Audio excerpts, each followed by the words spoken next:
Merhaba arkadaşlar, yepyeni haberlerle karşınızdayız. Hande Erçel'den sürpriz paylaşım, Instagram'da beğeni yağmuru. İş insanı sevgilisi Hakan Sabancı ile ayrıldığı magazin gündeminden düşmeyen oyuncu Hande Erçel'in yeni Instagram paylaşımı kısa sürede çok sayıda yorum ve beğeni geldi.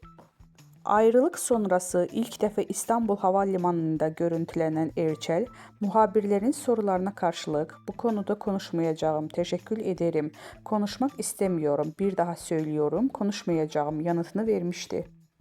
Sosyal medya paylaşımlarıyla adından söz ettiren Hande Erçel, davetli olarak katıldığı Milano Moda Haftası basının ilgi odağı olmuştu.